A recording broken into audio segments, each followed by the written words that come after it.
Hello and welcome to Newswire. I'm Ayza Omar. A delegation of 28 members of European Parliament are on a two-day visit to Srinagar in Indian-occupied Kashmir. Now, they have visited in a personal capacity, as reports are telling us, under the strict protocol and supervision of the Indian Army. The 11 embassies representing the countries these delegates are from were not even aware of their visit.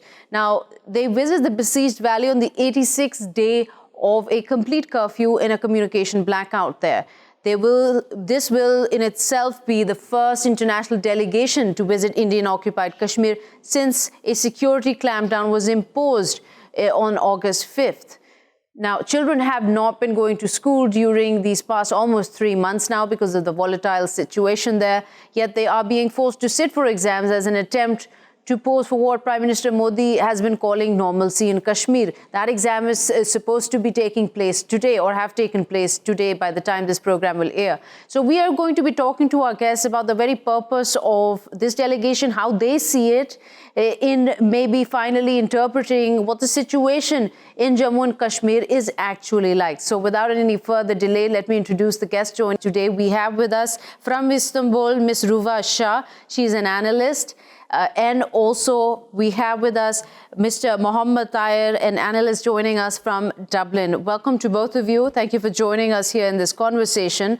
As we have seen the events of the day unfold, Ms. Ruwa Shah, I would like to get your comments on, first of all, the very understanding that you might have of this delegation which are visiting in a private capacity. Right. As you said, they are visiting in a private capacity and they are far-right members of the European Union group. And in fact, the European Union itself has distanced itself from their visit to Kashmir. If we get into the details, the personal capacity visit, what does it mean? If there is a curfew and if there are the conditions which there are presently in Kashmir, no delegation visits in personal capacity in these situations. You know what I mean? And they also met the Prime Minister of India, the National Security Advisor of India before they went to Kashmir. Then you see the timing, as you said, students were not forced in a way, like they were supposed to sit for exams anyway on this particular time. And that is when those members were called to Kashmir. So so what I believe is the worldwide protest that happened in Kashmir, about Kashmir, that has literally shaken India to the core, and they want to present a counter narrative in the Western countries by maybe bringing in those people and trying to portray a different picture of Kashmir, which will not be believable in the outside circles, because it is very, it's very dramatic and it's very suspicious in its first place. And there have been protests in various parts of Kashmir, in South Kashmir, in Srinagar, and other areas. Before their visit, there have been clashes, there have been stone pelting, and injuries have taken place. So there is resentment on the streets already against this group.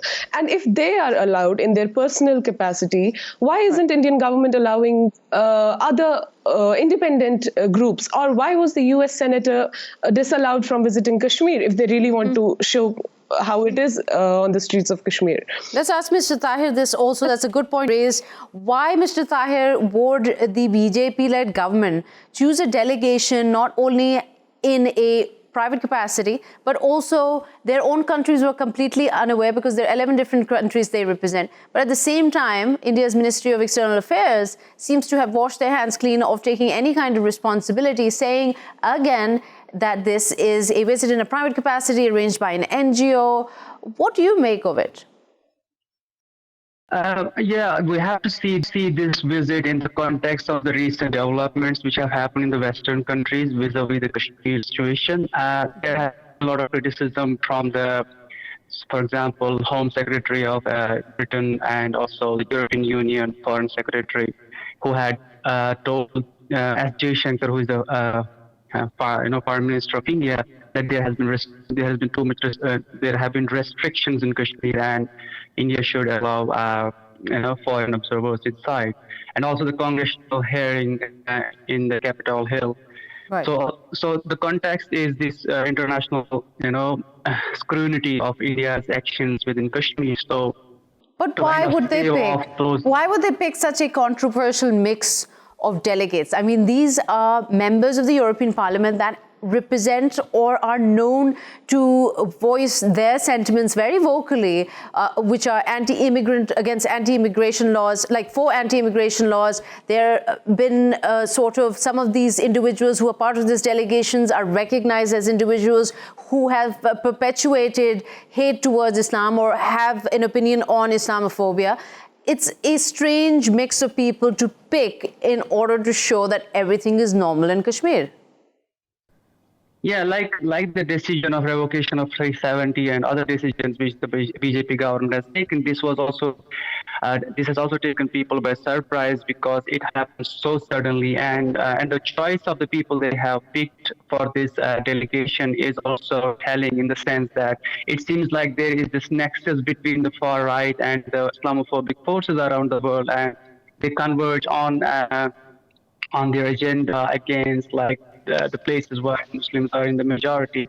So in the case of Kashmir, it also seems like there is this nexus between the Islamophobic forces and they have converged in Kashmir. And for example, Katie Hopkins in Britain has been trying to gatecrash this Kashmir solidarity rally recently, and there have been also other right-wing people, Arif Fatah and all those, who have been kind of on the same page vis-a-vis Kashmir as the BJP government, which we know is a far-right organization which has a certain agenda in which Muslims are not viewed favorably. Okay, so coming back to you, Ms. Shah, what's interesting is that just recently, you've mentioned this yourself, one of the US Democrats, the Congressman Van Hollen, was stopped from visiting. He objected quite vocally, and then soon after, the House of Foreign Affairs Subcommittee on Asia also met in the US, and they expressed a lot of concern on the situation there in Indian-occupied Kashmir. But at the same time, Indian opposition MPs have not been allowed to visit the besieged valley, and yet we see a completely random group of individuals being sent. Right. As I said, it is like it's a game plan to show what they want to show of Kashmir in the outside world. So right, but how far does this game plan succeed? You mentioned this earlier also, when the transparency of their plans is just across the board here. I mean, the people they picked, the timing they picked, and again, this is highly orchestrated. There's the military with them at every step. This time they have not highly succeeded in what they always used to do, because of the very active diaspora across the world, Kashmiri diaspora, and the voices that were raised at all platforms, as Tahir mentioned. And but in any way, they also have to show something to their own. The masses in the mainland India, they don't know the real picture of Kashmir because they have been fed something else for the last so many decades. That is what they want to continue to show them. For example, I'll give you an example. I spoke to an Indian friend of mine, and he was like, "I went to Kashmir, and it's so good to meet people who are happy with this move." And it was absolutely stunning to hear, because there are absolutely no people who are happy with this. But even this person who looks otherwise sane to me is telling me this. So they are being literally, force-fed some information. It's being all done according to a plan. These people, I don't know who they are. They are being arranged. And there have been videos that have been circulated by people trying to show the normalcy side. There are. So you have to understand, when there is a curfew, there are relaxations for 1 or 2 hours for just to allow people to buy basic groceries and everything. Right. This is how you survive basically in these periods. So they actually click videos during these times, and it looks like everything is normal, which actually it is. It's totally otherwise of it. And what's interesting this time around is that we are reading reports circulated at the moment from credible news sources, international news sources, that are talking about that while there has been a curfew, that some shops, like you mentioned, have been open in certain hours for groceries. This time round, today, as the delegation visits, there's been a complete shutdown. Citizens are cooperating with each other there locally and not opening shops. They're not going out to portray that picture that is actually what is the new normal in Indian occupied Kashmir. But is there a concern then, Mr. Tahir, let me shift the conversation here, is there a concern that the protests taking place today, that have taken place today on the visit by these MPs, that this might convey in otherwise a picture that India has been narrating to the world, that there are certain bad apples within the community that want to wreak havoc in an otherwise normal Indian occupied Kashmir? Yeah, like as the whole show is orchestrated, so Indian state has has the man and machinery on the ground to orchestrate anything there to kind of convey the message which it wants to convey to the world. But ultimately, the credible media or the liberal voices in the West have been conveyed the real picture, or kind of a more objective picture, by the people who are like friends of Kashmir, or the people or the allies around the world, and the journalists who work here in Kashmir in very risky situations. So this is obviously a battle of narratives, but ultimately... So thank you, Mr. Mohammed Tahir.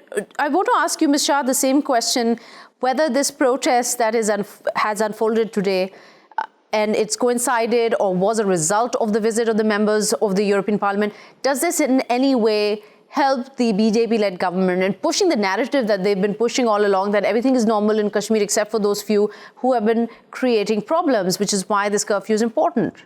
Two narratives to this. First is that there is this civil disobedience, as Tahir mentioned, in Kashmir now. So there's no strict curfew. Literally, people, the movement of the people is not curbed completely on the streets now, but people are not coming out only because. So there is absolutely no leadership right now, right? There's nobody giving calls for shutdowns or anything, but people are not coming out. That has to be really looked upon. Like, why are people still continuing to maintain this civil disobedience? Because they are angry, because they feel there's a sense of not defeat, but there's a sense of anger, and people don't want to resume their normal lives. So there was already a continuity in that. That is one. But that being said, the other narrative is that there was 27th of October, the Black Day in Kashmir. So there was already an anticipation of something happening, people coming out, or a show of anger in some ways. And then this, I don't know if this was really circulated among the people in Kashmir because of the, communication blockade and the media blockade. So at whatever level this was circulated among the people of Kashmir, there definitely would have been a resentment to this also. But the state narrative is that there were also, if you have seen, there have been also some attacks in Kashmir yesterday and today, by attacks which injured civilians. So that is also to show what the state tries to do and present as a narrative to those groups. For example, the European Union delegation that visited Kashmir. That has always been the case. Whenever somebody has to come, something happens in Kashmir. So, they can't consider the world such a fool to not understand and read their game plans. You're talking about the grenade attack where 15 civilians were injured right about less than 24 hours ago in Sopore. Right. And in that, you're saying, is also a strange coincidence to have taken place right before their visit, as if to almost show. It can't be a coincidence, right? There have been no such thing in the past 3 months, and suddenly there is a grenade attack in which civilians are injured. Right. So this doesn't seem, it seems very suspicious to Seems very me, suspicious. What's also very suspicious is while the Ministry of External Affairs has said that this is not a state-sponsored visit or a state invitation that went out to them, but the Prime Minister of India himself has met with these members of the European Parliament, this delegation. Not only them, but his security advisor, Ajit Doval, has also had a meeting with them. If we're speaking of leadership, as you mentioned, the indigenous movement in Kashmir doesn't have a leadership, yet they are all acting out. Here, the government itself doesn't seem to have a very cohesive plan on how they want to push forward this orchestrated events. You see, as I mentioned, they met the Prime Minister, they met Ajit Doval. So if it was in private capacity, how do you get to meet the Prime Minister of a country and the National Security Advisor of a country on your private visits, and then go to the most sensitive areas amid such situations that are on the ground in Kashmir as of now? Also, the visit, they have only been to 3 places as far as the local journalists have been able to report. They are staying in a 5-star hotel, which is obviously very high, in a very high security zone. They have visited some Army Corps camp, which is again the state, and then they have met a group of youth that I am told, and we don't know who these people are. They must have been told a different narrative about these people, but it's yet to come out. The fact that they're not allowed to meet openly and freely the locals is in itself a problematic situation, because we've heard a report of Chris Davies, a member of the UK Parliament. He's came out and told the media that my invitation was withdrawn because I put a condition that I would only go if I'm allowed to meet the public openly. Right. Nobody will be allowed to meet the public openly right now. You have to see that the public will tell them the truth, and they don't want the truth to come out. But somehow, because of the voices that have been raised across the globe in Kashmir, people are able to see to some extent what is happening in Kashmir. But again, even the United States Senate, they discussed it under the ambit of human rights, which should not be limited to it, because there is an issue, and also, which is a political issue. Okay, right. Miss Ruwa Shah, I'll have to interrupt you there. We've run out of time. We have to take a short break here. But as this development goes on, we will bring you the latest of what is unfolding in Indian-occupied Kashmir. But right now, we'll take a quick short break. We'll be right back.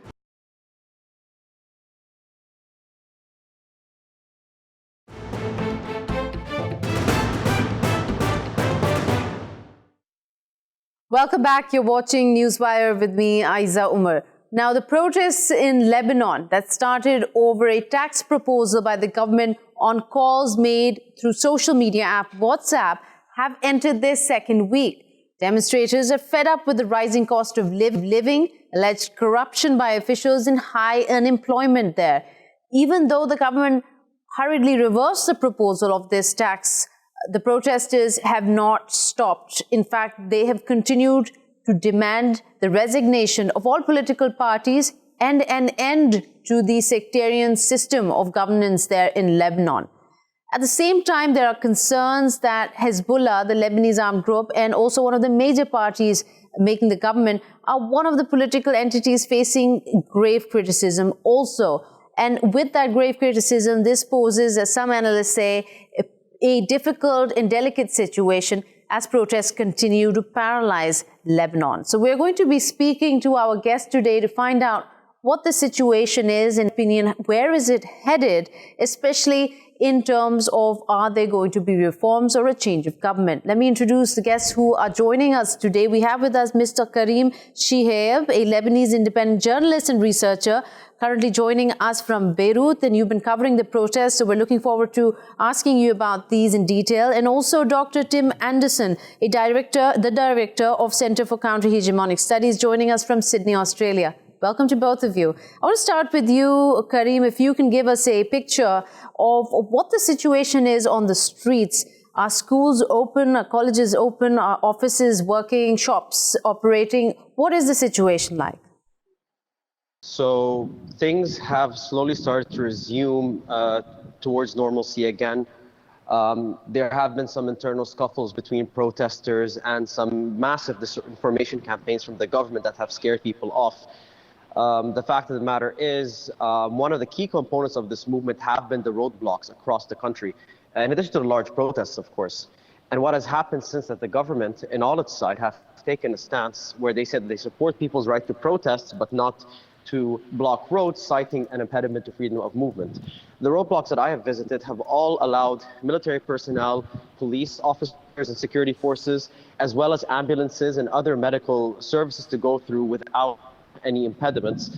However, it seems to be a massive campaign saying that these people are doing ID checkpoints and all sorts of other things. And also as well that banks are still closed, some schools are open, but traffic is still it's not business as usual in Beirut, at least here in Beirut. And along the coastal highway, especially, it's been still pretty packed, but the roadblocks are kind of like the last stand, I think, for these protesters, to be honest with you. From the footage that we see across various news outlets of the coverage of the protests in Lebanon, the numbers seem to be in the thousands, and it seems that people from every walk of life are participating in these protests. Can you give us an idea if that is a correct interpretation?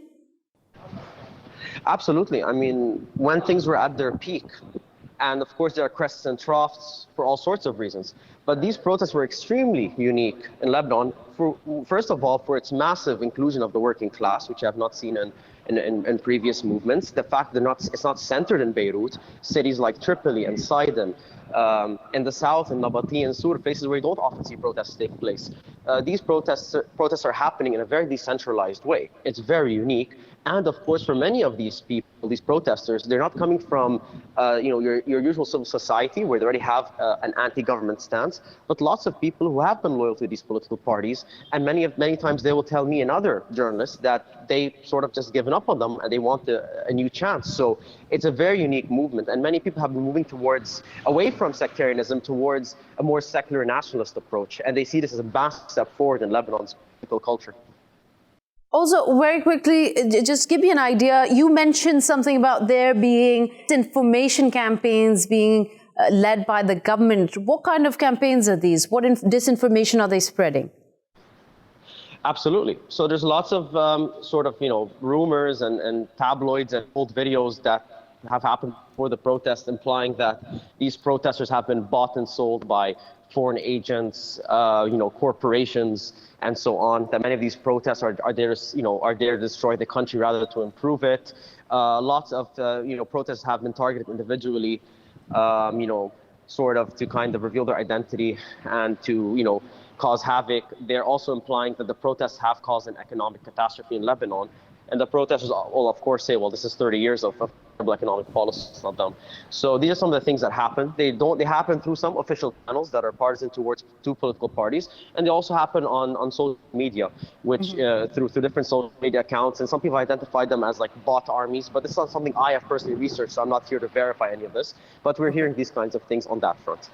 Okay. All right. So, Dr. Anderson, what is your interpretation of why these protests are taking place, especially from the point of view that the demands include getting rid of the entire government and the style of government, of which it is seen as being divided upon sectarian lines? Yes, I think both you and your guests have characterised it fairly well. There's widespread reaction to the corruption in the elites that exists in all of the communities, and it is a sectarian system which has embedded those elites. The problem is that you can't really just say get rid of the government and have elections, because you'll end up with the same system under the current system that they've got of elections, which is by community. So what's needed in terms of political change is a constitutional reform or constituent assembly, which is a more wider ranging thing. Of course, it did begin as a non-party process, a mass process, but of course in recent times there has been inevitably there is politicisation of the process creeping in.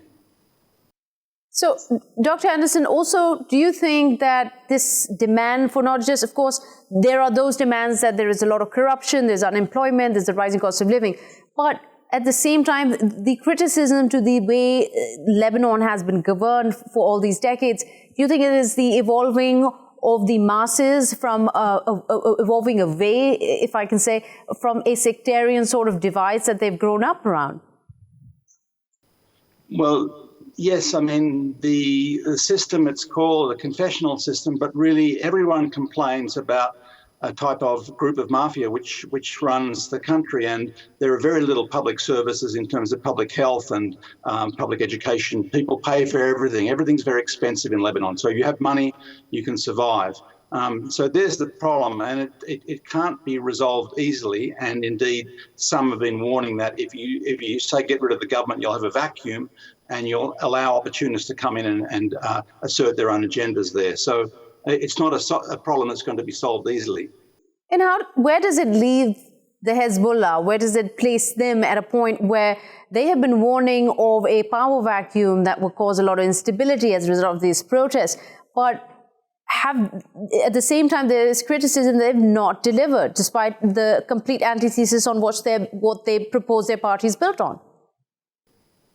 Yes, it's true, and they're in government too, so in a sense they share some responsibility for what's been going on, although I would say they are probably the least of the targets in terms of the corruption of elites.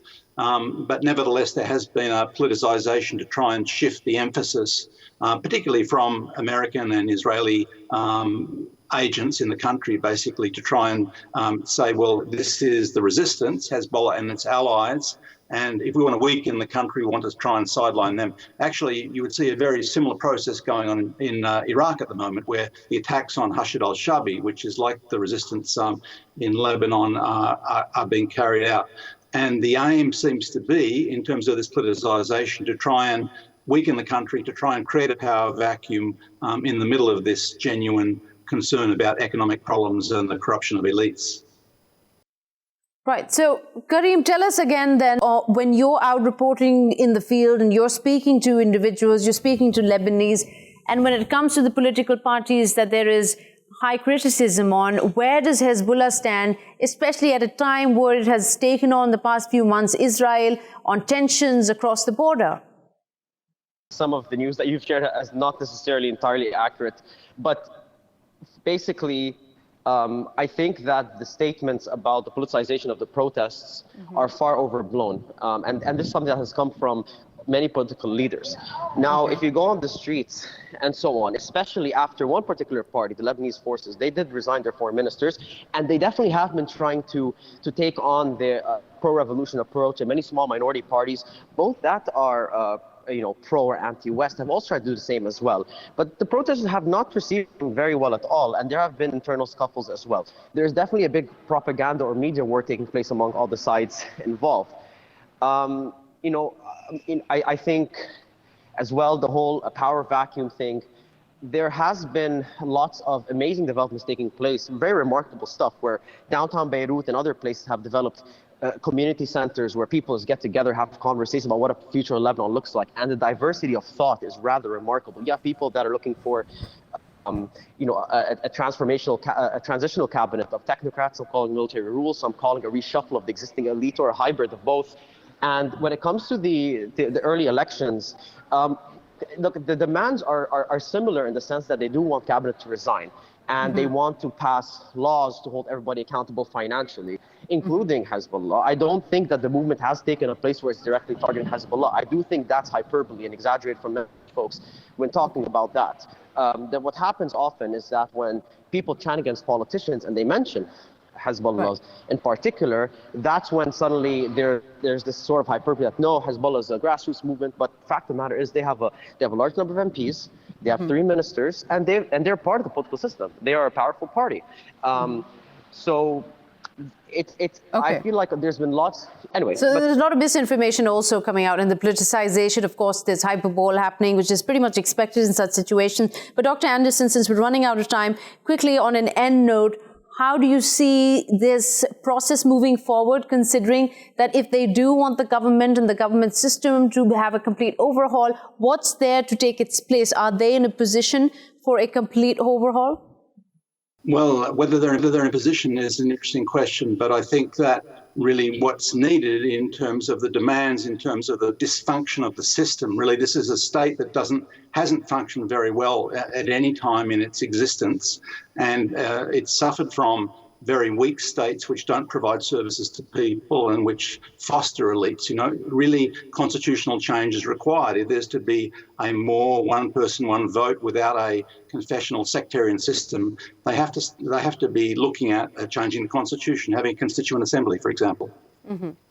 Okay. Thank you, Dr. Anderson and Mr. Kareem, joining us for this conversation. We're going to take a quick short break. We were just discussing the protests in Lebanon, how they're entering their second week. And at the same time, it's interesting to reflect on how they coincide with protests across the world, whether they're in Chile, they're in Indian-occupied Kashmir, in Hong Kong, or even in Ecuador and Iraq. So with that thought, we'll take a short break. We'll be back with more stories.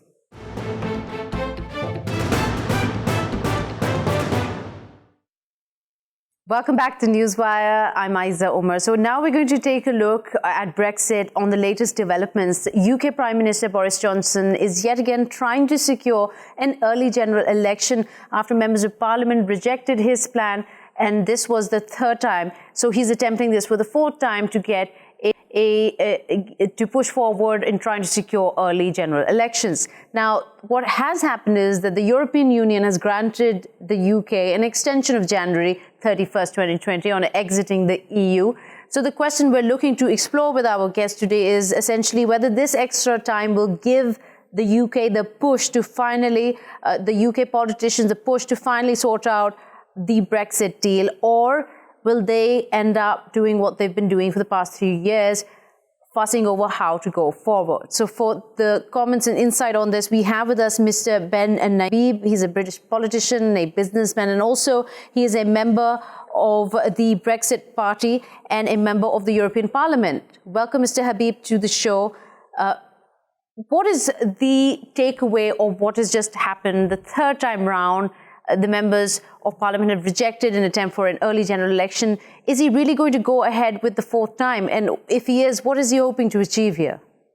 He is going to go ahead for the fourth time. And I think he hopes that this new motion is different enough from the motion yesterday to gain the support of parliamentarians. The motion that he went for yesterday was an election date pursuant to the Fixed Term Parliament Act.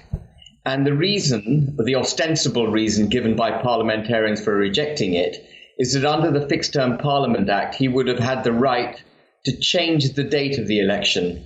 And they claim they don't trust the Prime Minister and that he might change the date to a date in the future, allowing him to leave on a no-deal Brexit.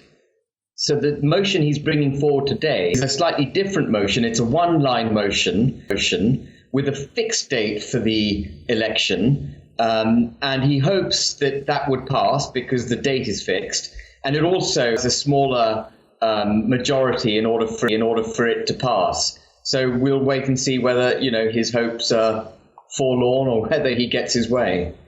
Right, but what do you expect will happen? Do you think there will be some leeway from the members of Parliament in his favour? No, I don't think so. I think this Parliament is about the most wretched Parliament that I've ever known in my life. And he didn't even have the requisite number of votes yesterday for the motion today that he's putting forward to pass. So I think that in all likelihood it will fail.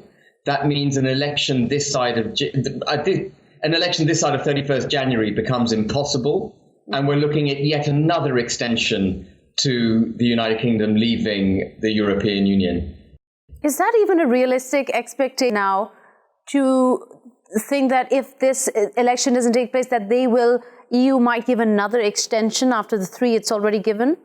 Whatever the EU says and whatever Monsieur Macron says, the EU is utterly desperate to tie the United Kingdom in. And they will go on giving us extensions.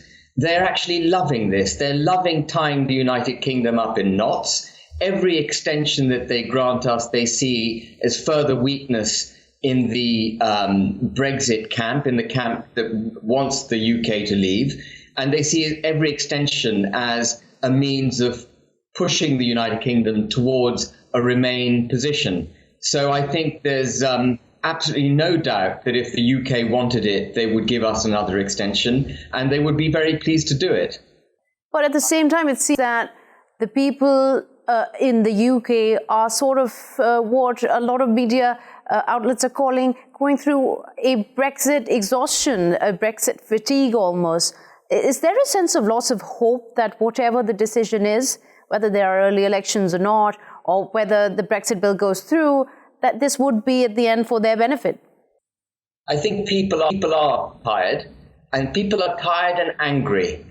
And I think that anger will manifest itself in a huge change in Parliament at the next election. People are absolutely fed up with what our parliamentarians are doing, not just the opposition, but also the government. And that's why they're running scared of an election. So, yes, people are tired, but the anger is going to come through at the next election. And what is the expectation if, once again, Mr. Johnson doesn't get the votes he requires when he tries this for the fourth time? I suppose he will then try to get his deal that he's negotiated with the EU through Parliament. That will also fail because the opposition benches will try to amend the deal in a manner which will be unpalatable to the government. And we'll just have another 2 months of ignominious parliamentary behaviour, bringing the United Kingdom into further disrepute. So is it a correct understanding that for the time being at least, the very idea of passing the Brexit bill itself has been sort of shelved? It's been shelved, but I suspect that if he loses the motion today for an election, he will have no option but to bring that bill back and to try and get Parliament to approve that bill. But that's even less likely, in my opinion, than getting an election date. How do you see the next few months unfolding then? Well, I'm like everyone else, I've got Brexit fatigue. I'm desperately disappointed with what's happening. And I suspect that we're going to have another extension in January. And I just don't know how this is going to play out. It could be that Brexit is facing an existential crisis, that the Remain camp will eventually prevail, either by way of a referendum or by Parliament just losing the will to continue with the Brexit project. And you might see a revocation of Article 50. Which would be pretty much what the European Union would be happy to see, as what you were saying. That is, their whole strategy is to grind the British public into submission. And all these extensions, these parliamentary shenanigans, all of that plays into their hands. All right, Habib, thank you so much for breaking that down for us and giving us a better understanding of what is unfolding right now in Parliament and how Mr. Johnson is planning to proceed and what that might possibly be for the Brexit bill itself. Well, that's unfortunately all the time we have for Newswire. We will be seeing you tomorrow. Till then, goodbye.